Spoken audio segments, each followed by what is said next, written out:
In this video, we will talk about object class in Java. Well, it turns out that all these classes that we create, classes that we make ourselves, even classes that come with our Java library, they all have one common parent. This parent is called object. You've probably seen, as we've been talking about classes and objects, and how to create them, you probably noticed something very interesting. So I'm going back to our intro classes project here just to show you something here. We have instantiated this person class, which we created here. Okay, so if you open here, you can see all of the instance variables and methods. Right? So check this out. Let's take a look at something very interesting here. So if I go ahead and say my person dot, look what happens. Well, the dot operator, right? It shows us a lot of great stuff here. Most of this stuff we have created, right? So if you can notice here, we have get age, get height, get name, and show data. Okay, but then we have other things like wait, to string, notify all, hash code, and equals. You probably have been asking, so how come I have all these other methods that I didn't create? Well, they all come from our object, as you can see here, right? You can see here, this one get age comes from our person class that we created, but this one here equals, it's a Boolean type, right? And it comes from our object. This tells us all classes that we create inherit from the superclass, which is object. So when we go back to our person class here, when we create this class saying public class person, implicitly what we're doing is saying extends from object.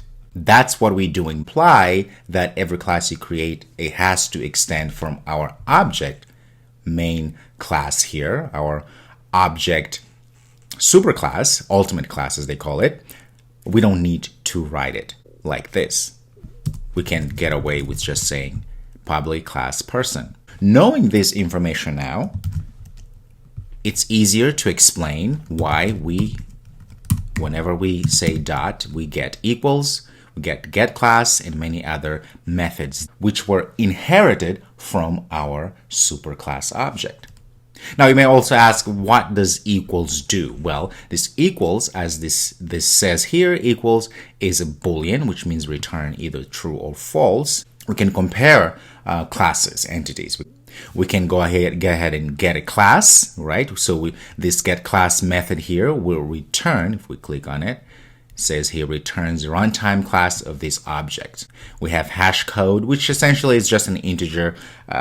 Let's just call it, it's an ID, an identifier for each object. So each object or class that we create has its own ID, rightfully so. And we have this toString, which prints out the name of the class and the memory location where the class lives. So let's play around a little bit. Let's go ahead and say, for instance, let's say system. Let's start with get class. Let's say get class. Let's call it get class. Well, let's go ahead and say my person dot get class. There it is. If you run this, it gives you the entire path. So it's class com.magadi-studio.intro to class that person. That's the person class name. Now, if we want to dig deeper and get exactly just the name of the class, in front of here, we can say dot. You can say get name, right? It's just a string. You can go ahead and get simple name. And if you save this and run, it will just get, say, person. So we've used the get class method, and of course we went further. We wanted just to get a string of the actual class, not the entire package and the entire path. Let's copy this. Let's do the same here. Let's go ahead and, for instance, get the hash code. Let's say here hash code. So we're going to do the same here. So my person, let's get rid of all of this, type it all again so we can see what's really happening. So dot hash code, save this and run one more time. And there you go, person hash code, and it gives you this number here. Of course, let's go ahead and system this out. That way we'll have all a bunch of stuff. So here we go, it's a code. Just think of this as an ID for our class. Let's go ahead and do the same thing. Now we can also do the equals, right, to see if to compare two objects. But in this case, we can go and say, let's instantiate another one here. Second person, new person. Let's pass in Claudia. Say 23,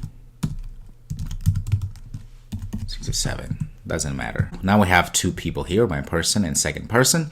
Now let's go ahead and say if, we're going to say if my person dot equals second person, let's say system out, say these two are the same. Else, right? Say system, gonna say not the same objects.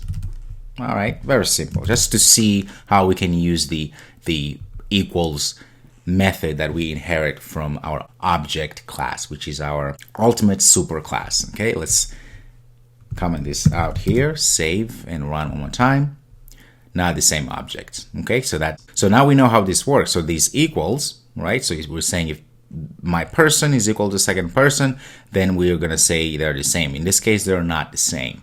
And we don't have to go into details what the equals object really means. But in this case, you can just see that you can compare two instances of objects and get a result. Okay, and the last one we can do here, we can do a system.out print. We're gonna call this toString method, right? So this will just print out the name of the class and of course this very strange number, which is the location where the class lives. So we can go ahead and say, in this case, let's say my person again, that dot toString. Let's run. Okay, I'm gonna go ahead and comment this out, that way it's not too crowded. Okay, so it goes ahead and say person at, and then there's this number here. So it has the class name, which is person, and then we have this at, this number here, which again, it's just a location in memory, and we don't need to worry about it. So the main point that you need to take away from this lecture here is the fact that all of the classes that we create are directly or indirectly connected to our supreme, our ultimate super class, which is object. And we've shown here that that is true because my person, second person, any other class that we have created will always have these methods that we inherit from our object superclass. Okay, so that's it for now, and I'll see you in the next video.